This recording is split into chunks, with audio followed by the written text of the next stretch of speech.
मेनका कबूतरी की 3 बहू थी। पहली चिंकी चिड़िया, दूसरी मिनी चिड़िया, तीसरी पीहू चिड़िया। तीनों एक ही घर की बेटी थी, जिस कारण तीनों बहनों में बहुत प्यार था। वो तीनों पूरे घर को मिलजुल कर संभालती थी। लेकिन इसके बावजूद मेनका आए दिन अपनी बहुओं से किसी न किसी बात को लेकर उनको खड़ी खोटी सुनाया करती थी। ऐसे ही एक सुबह तीनों बहनें किचन में काम कर रही होती है। तभी मेनका आती है और चिंकी को सुनाते हुए कहती है, चिंकी, अभी तक तेरी सब्जी नहीं बनी क्या? अगर ऐसे ही काम करेगी तो कैसे चलेगा? यही सीख कर आई है क्या अपने मायके से? तुम तीनों बहनें मिलकर एक घर का काम नहीं कर पाती हो ढंग से। आखिर किया क्या है तुमने अपने मायके से? सारा दिन मटर गश्ती ही करनी आती है क्या तुम्हें? जब देखो तब तीनों मिलकर मेरी कुछ न कुछ बुराइयां ही करती रहती हैं। बस माँ, सब्जी बनने वाली है और हम तीनों आपकी बिल्कुल भी बुराइयां नहीं करती। भला माँ की भी कोई बुराई करता है क्या? बस बस, जुबान चलाने के लिए बोल दो, तुरंत जुबान खुल जाती है तुम्हारी, और काम करने के लिए बोलो तो हाथ में जंग लग जाते हैं तुम्हारे। कब से भूख लग रही है मुझे, लेकिन मजाल है कि तुम तीनों का खाना बन गया हो जल्दी। माँ जी आप चलिए, मैं अभी लेकर आती हूँ आपके लिए खाना। अरे ओ मिनी बहू, पूरा घर ऐसे ही फैला हुआ है, तू भी रसोई में काम में लग गई है, पीहू भी रसोई में काम में लगी है। अगर तुम तीनों एक ही काम को करने में लग जाओगी तो बाकी का काम कौन करेगा? तुम्हारे माँ बाप? माँ, वो चिंकी दीदी की थोड़ी तबीयत ठीक नहीं थी, इसलिए हम दोनों उनकी मदद कर रहे हैं। इन्होंने तो बहुत मना किया था, लेकिन इनकी तबीयत को देखते ही हम दोनों बहनों से रहा नहीं गया, इसलिए हम दोनों रसोई में दीदी की मदद करने के लिए आ गए। आप चिंता मत कीजिए, घर का सारा काम हो जाएगा। चिंता मत कीजिए? अरे कैसे ना करूं? अगर तुम तीनों जैसी बहू किसी के घर में हो ना, तो उस घर की सास हमेशा चिंता में ही रहेगी। इतने में मेनका को सब्जी जलने की बदबू आने लगती है और मेनका गुस्से से आग बबूला हो जाती है और कहती है, अरे ये क्या सब्जी जला दी तूने? अब इसकी भरपाई कौन करेगा? तेरा बाप? कहाँ ध्यान था तेरा? अगर काम करने का बिल्कुल भी मन नहीं है तो तुम तीनों यहाँ से चली जाओ, मैं अकेले ही घर का सारा काम कर लूंगी। माफ करना माँ जी, ये मेरा ध्यान जरा आपकी बातों में लग गया और सब्जी गलती से जल गई। ऐसा है कि अब ये जली हुई सब्जी तुम तीनों बहनें ही खाओगी? मेरे लिए दूसरी सब्जी बना कर लाओ और 15 मिनट के अंदर अंदर मेरे पास खाना आ जाना चाहिए। मुझे इससे बिल्कुल भी फर्क नहीं पड़ता कि तुम कैसे क्या करोगी। तीनों बहनें फटाफट अपनी सास के लिए खाना बना लेती है और अपनी सास को दे देती है।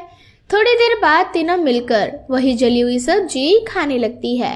तभी मीनी अपनी बहन चिंकी से कहती है, दीदी, इतना करने के बाद भी माँ जी हमारी बिल्कुल भी कदर नहीं करती। मुझे तो माँ की याद आ रही है।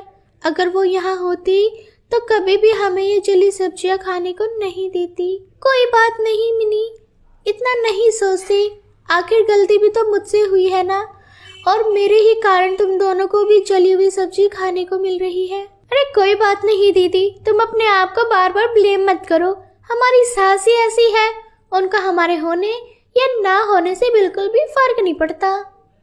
अच्छा मिनी और पीहू, तुम दोनों बाकी का काम कर लेना। मेरी तबीयत बिल्कुल भी ठीक नहीं लग रही है, मैं अपने कमरे में जा रही हूँ आराम करने के लिए। हाँ हाँ दीदी, आप जाओ, हम दोनों कर लेंगे घर का काम। चिंकी अपने कमरे में सोने के लिए चली जाती है। थोड़ी देर बाद जब मेनका को पता चलता है कि चिंकी अपने कमरे में सो रही है, तो वो उसके कमरे में जाती है और उसे कहती है, अरे ओ महारानी, इस घर में आराम करने आई है क्या? ये भी कोई समय है सोने का? घर में तेरी बाकी की दोनों बहनें काम में लगी हुई है और तू है कि यहाँ आराम फरमा रही है। माँ, वो मेरी तबीयत ठीक नहीं थी, इसलिए मैंने पीहू और मिनी दोनों को बाकी का काम करने के लिए कह दिया था। अच्छा, तो बहाने ना अपने मायके में बनाया करो, यहाँ कोई बहाना नहीं चलेगा तुम तीनों का। उठ जल्दी से और अब मेरे पैर दबा, बहुत थक गई हूँ मैं। ठीक है माँ जी, आप चलिए, मैं भी थोड़ी देर में आती हूँ। चिंकी की तबीयत खराब थी, इसलिए वो अपनी बहन मिनी से कहकर मेनका के पास उसके पैर दबाने के लिए भेजती है। मेनका मिनी से कहती है, तू क्या कर रही है? चिंकी कहाँ है? मैंने उसे बुलाया था पैर दबाने के लिए और उसने तुझे भेज दिया। जाकर उसे बोल कि वही मेरे पैर दबाएगी। जिसको मैंने जो काम दिया है वो वही काम किया करे। माँ जी, दीदी की तबीयत बिल्कुल ठीक नहीं है और आपको मेरी दीदी का दुख नजर नहीं आ रहा। आपने एक बार भी उनकी तबीयत के बारे में नहीं पूछा और आपको बस यही दिखाई दे रहा है कि हम तीनों बहनें कोई काम नहीं करती। तो ठीक है ना, हम तीनों बहन अपने मायके चली जाती है। अब आप अपने घर में अकेले रहो। अगर आपको हमारी ज़रूरत नहीं है तो हमें भी आपकी कोई ज़रूरत नहीं है। इस तरह से वहाँ पर चिंकी और पीहू भी आ जाती है और मेनका की तीनों बहुओं से बहस हो जाती है। इस कारण तीनों अपना ससुराल छोड़कर अपने मायके आ जाती है। ऐसे ही देखते देखते 2 महीने निकल जाते हैं और इन 2 महीनों के अंदर मेनका कबूतरी को अकेले ही घर का सारा काम करना पड़ता है और अपनी बहुओं की गैर मौजूदगी में मेनका को उनकी कमी महसूस होती है कि उनकी बहू कैसे उसकी सेवा क्या करती थी और सेवा करने के बाद भी वो अपनी बहुओं को आए दिन खड़ी खोटी सुनाया करती थी।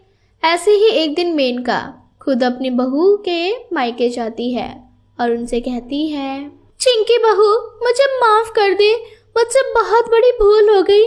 भगवान ने मुझे 3 बेटियां दी, लेकिन मैंने हमेशा तुम तीनों को बेटी नहीं बहू ही समझा और तुम तीनों के साथ इतना बुरा व्यवहार करती रही। सही कहा था मिनी बहू ने कि जब तुम तीनों मुझसे दूर हो जाओगी तभी मुझे तुम्हारी कमी महसूस होगी। तुम्हारे जाने के बाद मुझे पता चला कि तुम तीनों के होने पर मुझे कितना आराम मिलता था। तुम तीनों के बिना घर सुना सुना है। वापस आ जाओ मेरी बहुओं। और मिनी अपनी सास से बोलती है, नहीं नहीं माँ जी, हम तीनों नहीं जाएंगे आपके साथ। क्या पता आप फिर से हमारे साथ वैसा ही व्यवहार करें जैसा आपने पहले किया था।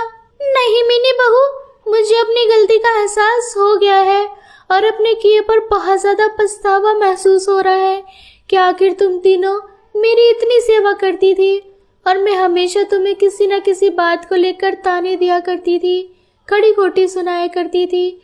सबसे बड़ी गलती तो मेरी तब थी जब चिंकी बहू की तबीयत खराब थी और उस टाइम भी मैंने उसके साथ बुरा व्यवहार किया। मुझे माफ कर दो मेरी बेटियों और मेरे साथ चलो।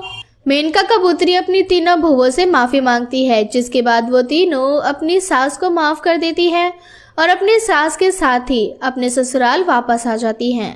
अब मेनका का व्यवहार अपनी तीनों बहुओं के प्रति बहुत ही बदला हुआ था।